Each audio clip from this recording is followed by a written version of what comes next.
नमस्कार दोस्तों, एक बार फिर स्वागत है गुरुजी स्टडी यूट्यूब चैनल पर।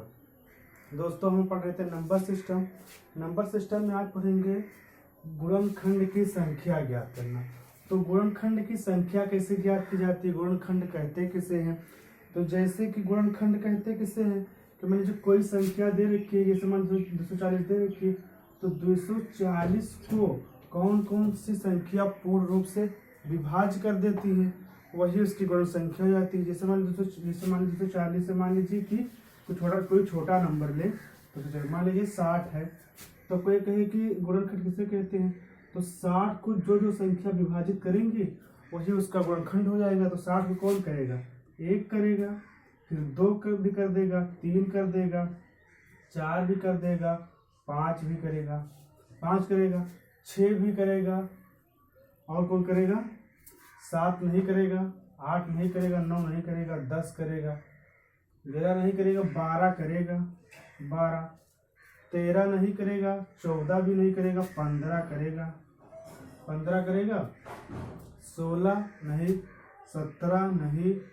18 नहीं, 19 नहीं, 20 भी नहीं, हाँ 20 करेगा, 20 भी करेगा, फिर 21 नहीं, 22 नहीं, 23 भी नहीं, 24 भी नहीं, 25 भी नहीं, 26 भी नहीं, 27 भी नहीं, 28 भी नहीं, 30 करेगा, 31, 32, 33 से कोई नहीं करेगा, 38, 39, 40, 60 करेगा।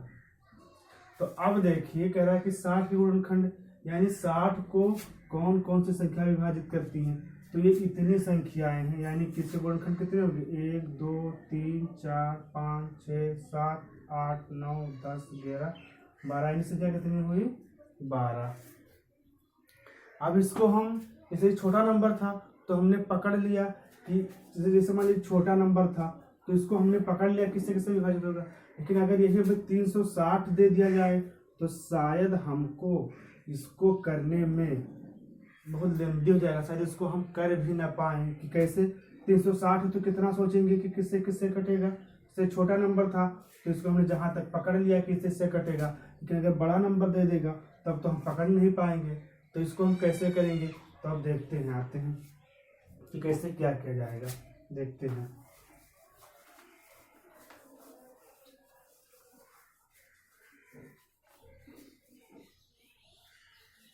इसमें नंबर 1 होता है, इसे मान लो कह रहा है अभाज्य गुणनखंड की संख्या, अभाज्य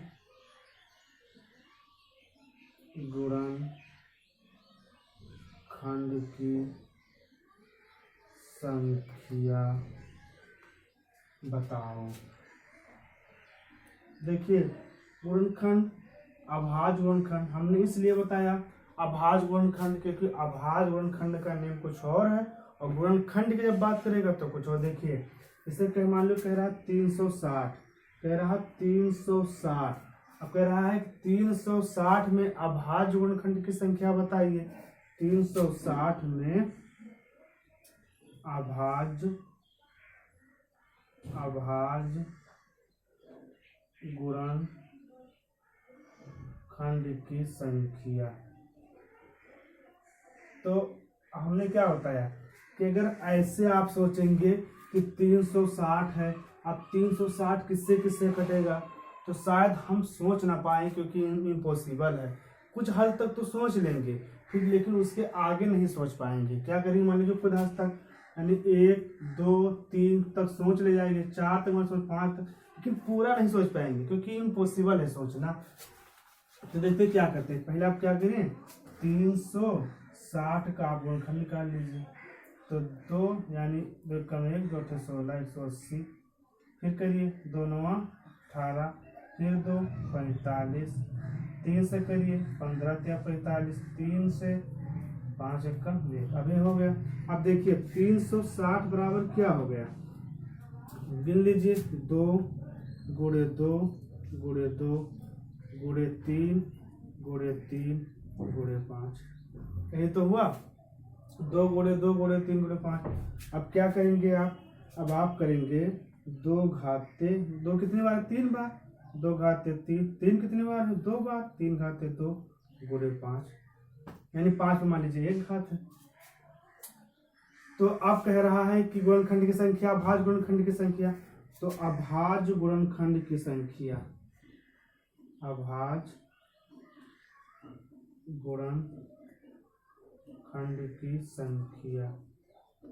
अब संख्या जोड़ लीजिए आप, कितना है 3 2 1 3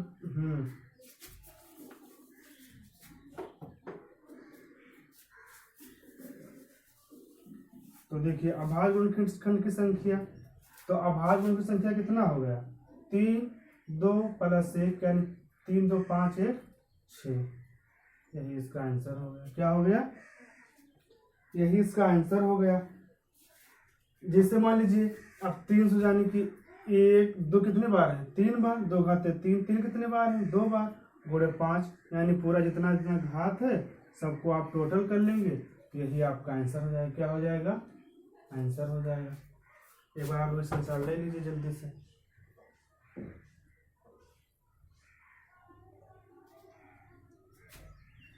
अब देखिए अब इतना हुआ, अब इसी में एक सवाल और बना सकता है। सवाल इतना तो हो गया। देखिए सवाल बना सकता है, मान लीजिए आप लोग का कि यही मान लीजिए 360 हम लिखे थे, तो 360 में गुणनखंड हमारा यही तो आया था 360 बराबर 2 घाते 3 3 घाते 2 गुणे 5 घाते 1। अब पूछ ले कि भिन्न प्रकार की गुणनखंड संख्या कितनी होती है। भिन्न प्रकार के अभाज्य गुणनखंड की संख्या, अभाज्य गुणनखंड की संख्या। तो अब भिन्न प्रकार के यानी कितने प्रकार के गुणनखंड आए, तो देखिए 2 3 5 यानी 3 प्रकार के आए कि दो को अलग अलग मान लीजिए, अलग अलग काश, अलग अलग जात पकड़ लीजिए। तो 2 है 3 है 5 है, यानी कितने प्रकार के नंबर का प्रयोग हुआ है 3 प्रकार के, यानी 3 हो गए। क्या हो गया? 3 हो गए। अब अगर मान लीजिए दूसरा पूछ ले कि कुल सम, क्या पूछ ले? सम, कुल सम अभाज्य गुणनखंड की संख्या। तो अब क्या करेंगे? कुल सम, तो जब सम की बात कर दिया तो सम पर कितने घात है 3 यानी 3। ओके, सम लेना है क्योंकि सम किससे कहते हैं? जो संख्या 2 से कट जाए वही सम है। तो इसमें 2 से ये तो 2 कट रहा है, यानी कुल सम की बात कर रहा है 2 घाते 3। इसी तरह से पूछ ले कुल विषम, किसकी? विषम की। तो अब जब विषम की बात करेगा तो आप क्या करेंगे? अब इस 2 को छोड़ देंगे। किसको छोड़ देंगे? 2 को छोड़ देंगे। विषम कितना है? यानी 2 घात 3 पर 2 घात यानी कि 2 और 1 3 यानी कि 2 प्लस 1 बराबर 3। ओके, सब देख लिए। 360 में अभाज्य गुणनखंड की संख्या तो इतना आया। भिन्न प्रकार के यानी कितने प्रकार के प्रयोग हुए? 1 2 3 प्रकार के।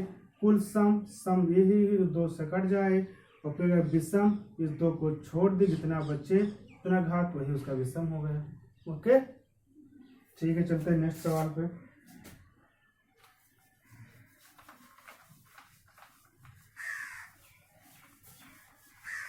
इसको भी लिख लीजिएगा।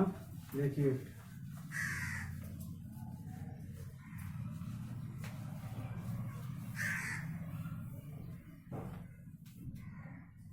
सवाल मान लीजिए आपका है 12 घाते 3 गुणे 35 गुणे 15 घाते 2 कह रहा है वो अभाज्य गुणनखंड की संख्या बताइए। तो देखिए अभाज्य गुणनखंड मतलब क्या होता है? अभाज्य यानी अभाज्य गुणनखंड मतलब कि संख्या को ऐसे फॉर्म में तोड़ लो कि जिसका अपना खुद गुणनखंड हो, यानी अपने से कटे किसी से नहीं। तो अभाज्य गुणनखंड यानी 12 को हम तोड़ेंगे, मान लीजिए 12 यहाँ 12 को तोड़ेंगे तो क्या जाएगा 2 गुणे 2 गुणे 3 मुझे अंतर 12 ही हो जाएगा। तो यानी कि 2 गुणे 2 गुणे 2 घाते 3। 35 को तोड़ेंगे तो 5 गुणे 7। 15 को तोड़ेंगे तो 3 गुणे 5। हम लोग एक फार्मूला पढ़े होंगे, जानते होंगे कि ए गुणे यन गुणे ए गुणे बी गुणे सी घाते अगर यन हो बराबर क्या होता है, ए घाते यन इंटू बी घाते यन इंटू सी घाते यन, यही तो होता है। हम लोग एक फार्मूला पढ़े होंगे कि अगर ए गुणे बी गुणे सी घाते यन हो तो जब उसको तोड़ेंगे तो ए घाते यन गुणे बी घाते यन गुणे सी घाते यन, फिर तो इसको अगर तोड़ेंगे तो क्या हो जाएगा, 2 घाते 3 2 घाते 3 2 घाते 3 इंटू 5 घाते 1 7 घाते, मान लीजिए इस पर घाते 1 लगी हो, 3 घाते 2 गुणे 5 घाते 2, यही तो हुआ। अब क्या करना है, पूरी संख्या टोटल कर लेना है, तो टोटल कर लेंगे तो क्या देखिए, इस पर 3 घात इस पर 3 घात, यानी कि 3 plus 3 plus 3 plus 1 plus 1 plus 2 plus 2, ये तो हुआ। तो 3 3 3 3 6 9 9 2 11 11 और 4 कितना 15, यानी कुल संख्या कितना हुई 15, यही आपका आंसर हो गया। क्या हो गया, यही आपका आंसर हो गया। इसको हम डायरेक्टली इसको नहीं लिख लेंगे क्योंकि अभाज्य गुणनखंड पूछ रहा है, तो पहले जो नंबर दे रखे हैं इसको हमको अभाज्य में बनाना है। किसमें बनाना है, अभाज्य में। जैसे मान लीजिए अभी हम डायरेक्टली जोड़ लें कि 3 प्लस 1 प्लस 2, तो हमें क्या कह रहा है कि अभाज्य गुणनखंड की संख्या। तो पहले हम देखें कि हमारा ये 12 है तो 12 गुणनखंड क्या होगा, फिर 35 है 35 गुणनखंड क्या होगा, फिर 15 है तो 15 का गुणनखंड क्या होगा, ये तो निकाल लेंगे। पहले हम इन सब का गुणनखंड निकालेंगे। अब जितना हमने गुणनखंड निकाला फिर उसमें घात रखते चले गए, फिर चलेगा। मान लीजिए 12 का निकाले 2 गुणे 2 गुणे 2, फिर 35 का 5 गुणे 7 गुणे 3, संख्या टोटल कर लीजिए, यही आपका आंसर हो गया। ओके, फिर बढ़ते नेक्स्ट सवाल में।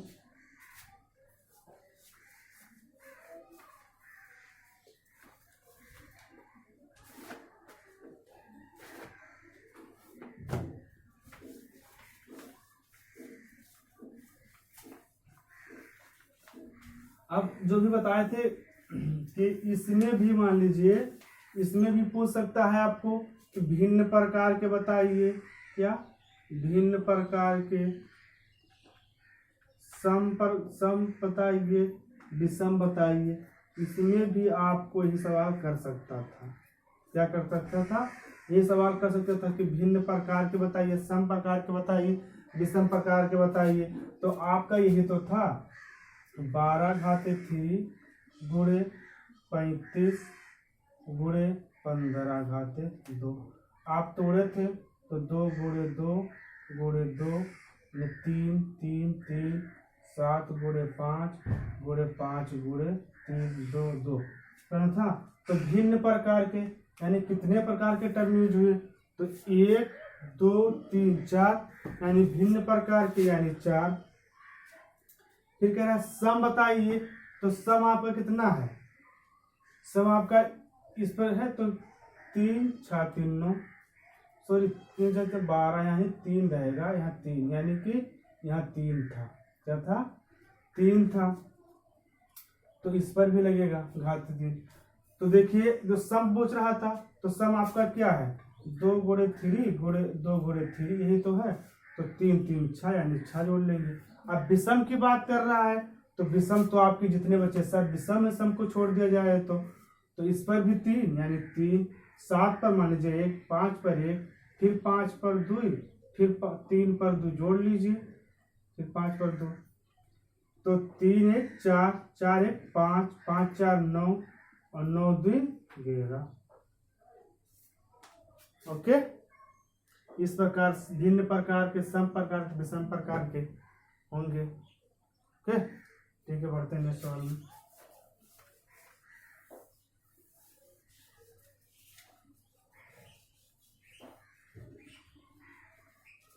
अब आता है आपका, यहाँ अभाज्य की बात की थी, अब आएगा मान लीजिए टॉपिक आपका है कुल गुणनखंड की संख्या बताइए।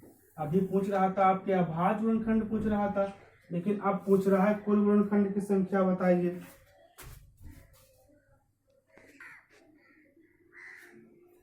हाँ क्या था, कुल गुणनखंड की संख्या वाली टॉपिक थी। देखिए इसमें कुल गुणनखंड की संख्या में बहुत ज्यादा मतलब कंडीशन है फॉलो, मतलब कि एक प्रत्येक में सम हो गुणनखंड होता है या दो का गुणज क्या होगा, बहुत सारे पॉइंट हैं, पॉइंट ऑफ व्यूज हैं। तो इसको हम सोच रहे हैं कि कल बता देंगे, क्योंकि अगर बताएंगे तो वीडियो बहुत ज़्यादा लंबी हो जाएगी। तो इसलिए हम सोचते हैं वीडियो कम से कम मान लीजिए थोड़ी कम समय में बने। तो आज हम बना रहे हैं कुल गुणों की संख्या, सवाल बता देंगे, कल उसका पॉइंट व्यूज दिखा देंगे।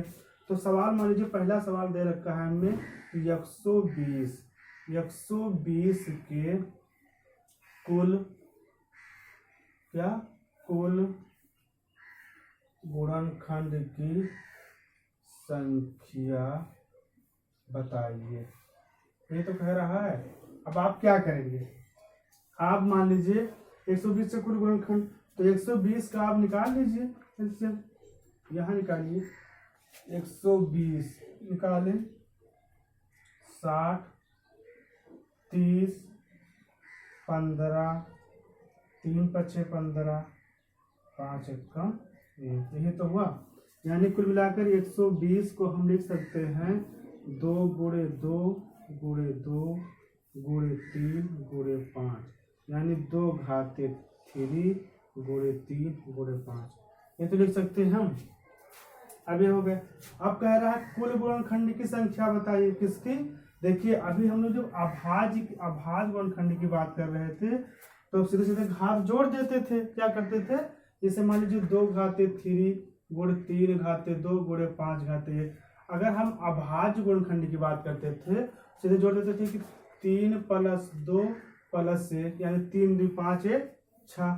लेकिन कह रहा है 120 के कुल गुणनखंड की संख्या बताइए। जहाँ अभाज्य की बात ना की जाए वहां कैसे ज्ञात करेंगे, तो आप क्या करेंगे जानते हैं, इसके लिए कुल गुणनखंड की संख्या, कुल गुणनखंड की संख्या।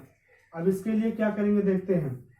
जब कुल गुणनखंड संख्या पूछे तो ये जितना घात होता है, मान लीजिए इस पर 1 घात है, इस पर भी 1 है, तो ये जितनी घात होती है सब में 1 1 जोड़ देंगे और इसके में क्या गुणा का चिन्ह लगा है, सभी देखते हैं।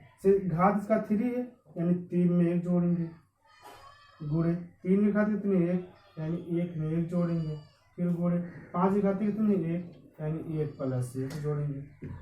अब जोड़े तो 3 1 4 1 1 2 गुणे 2, यानी 4 दूनी 8 8 दूनी 16, यानी 16 इसका आंसर आ गया। लेकिन अभाज्य में क्या नियम था, अगर अभाज्य पूछ लेता कि ऐसी का कि अभाज्य गुणनखंड, यानी अभाज्य गुणनखंड, तो आप क्या करते, अभाज्य में आपका था कि डायरेक्टली आप जोड़ लेते 3 + 1 + 1, यानी 3 4 1 5, यानी 5। लेकिन जब कह रहा कुल गुणनखंड की संख्या, अभाज्य की बात नहीं किया, तब ये रूल लगेगा, यानी 3 + 1 गुणे 1 + 1 गुणे 1 + 1, सब में गुणे का निशान लगा, सब में गुणा निशान लगा, सबको गुणा कर लेंगे। ओके, ये तो कुल गुणनखंड के सवाल और देख लेते हैं। इसी में मान लीजिए पूछ ले कि कुल विषम गुणनखंड की संख्या बताइए। देखिए सवाल लिखा रहने दो, ये हो गया कुल गुणनखंड की संख्या, इसको हम रेज कर रहे हैं। देखिए अब मान लीजिए पूछ लिया कुल गुणनखंड की संख्या, तो इतना। अगर पूछ ले विषम गुणनखंड की संख्या, कितना, विषम गुणनखंड की संख्या, उसमें कह रहा था विषम अभाज्य गुणनखंड की संख्या, इसमें कह रहा है विषम गुणनखंड की संख्या, विषम गुणनखंड की संख्या। तो विषम गुणनखंड की संख्या, इसमें तो भी रूल लगाओगे, विषम कितना है, यानी 2 को छोड़ दिया जाए, 2 सम है, ये विषम, तो इस पर घात कितना है, यानी 1 + 1, इस पर कितना है, यानी यहाँ भी 1 + 1, यानी कि 2 गुणे 2, यानी 2 दूनी 4, यही 4 आपका आ गया विषम गुणनखंड की। अब अगर मान लीजिए कह दे कुल सम गुणनखंड की संख्या क्या होगी, कुल विषम गुणनखंड की संख्या और कुल सम गुणनखंड की संख्या क्या होगी। तो अब देखते हैं क्या करोगे, क्या कुल विषम गुणनखंड की संख्या, तो ये सम था, इसको हमने छोड़ दिया, और विषम संख्या की बात करेंगे तो क्या हो जाएगा, यानी कि जब विषम संख्या तो ये सम था, छोड़ दिए, उसको ले लिया। ओके, देखिए अब यही अगर पूछ ले, अब यहाँ पर बहुत अच्छे ध्यान दीजिएगा आप लोग कि हम क्या करने जा रहे हैं। मान लीजिए ये यही तो है इसका मतलब। 2 घाते 3 गुणे 3 गुणे 5 यानी 5 घाते 1। अब कह रहा है कुल सम गुणनखंड की संख्या। ये तो कह रहा है तो कुल सम गुणनखंड की संख्या। जब कुल सम की बात करेगा तो इस 3 को आप ऐसे लिखे रहोगे और ये जिनकी और जितना विषम वाले अंक हैं उनकी जितनी घात हैं सबको आप क्या करें उसमें एक जोड़ देंगे यानी 1 + 1 इंटू 1 + 1 यानी 3 गुणे 1 1 2 और फिर 1 1 2 यानी 3 दूनी 6 6 दूनी 12 यानी कुल सम गुणनखंड की संख्या 12 आ गई। लेकिन विषम की बात करता तो आप इसको छोड़ देते, इन दोनों में 1 1 प्लस ऐड कर लेते। लेकिन जब कुल सम गुणनखंड की बात कर रहा है तो सम में क्या होता है जितना घात सम पर लगा है, मान लीजिए यहाँ पर 2 घात 3 लगा, यहाँ जाता अभी 6 पर क्या लगा तो कुछ पे लगा होता, जितना सम होता सबका ऐसा गुणा कर लगा देते। जितना विषम वाले थे विषम वाले में आप एक ऐड करते गुणा करते चले जाते। ओके, तो ये हुआ कुल सम गुणनखंड की संख्या। इस पर हम मात्र एक सवाल आज और देख लेते हैं, फिर नेक्स्ट वीडियो बताएं क्योंकि वीडियो ज़्यादा लंबी हो जा रही है। देखिए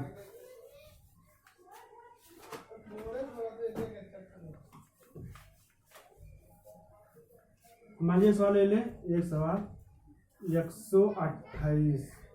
अब 128 में कुल गुणनखंड की संख्या, मान लीजिए 128 को इधर हम काट ले तो क्या हो जाएगा 6 4 3 2 16 8 4 2 कितना हुआ 1 2 3 4 5 6 7 यानी 2 गुणे 2 गुणे 2 गुणे 2 गुणे 2 यानी 3 5 6 7 यही तो हुआ। अब हम मान लीजिए यही तो हमारा हुआ 2 घाते 7 यही तो हुआ। तो 2 घाते 7 128 का। अब अगर इसमें पूछ ले कि कुल गुणनखंड की संख्या बताइए तो गुणनखंड संख्या हम तो ज्ञात करते थे यानी 7 था, यानी 7 में 1 प्लस कर देते थे। अगर यहाँ कोई और होता तो गुणा कर देते थे। तो कुल गुणनखंड यानी कि कुल गुणनखंड की संख्या, तो आप क्या करते 7 + 1 = 8। अब अगर पूछ लेता इसमें फिर विषम की, यानी विषम की गुणनखंड संख्या, तब देखिए विषम 1 यानी कि जैसे 128 है इसमें मान लीजिए 1 का गुणा है कि नहीं, यानी 1 से कट रहा है कि नहीं कट रहा है। कोई भी संख्या होगी वो 1 से कटेगी कि नहीं कटेगी। मान लीजिए 128 है, अब इसको हम जो तोड़ेंगे तो 1 गुणे 2 ऐसे तो जाएगा कि नहीं जाएगा, यानी 1 सब में होता है क्या होता है 1, यानी 1। अब अगर कह रहा है सम की यानी कुल सम, यहाँ भी कुल विषम कुल सम की गुणनखंड संख्या। जब सम की बात करेगा तो हमने क्या बताया था, जो पहले जो सम पर घात है उसको ऐसे लिख लेंगे, बाकी वाला 1 करके गुणा कर लेंगे तो कुल सम, तो सम यानी सिर्फ 2 के घात 7 है यानी 7 हो गया। तो इसका आंसर हो गया।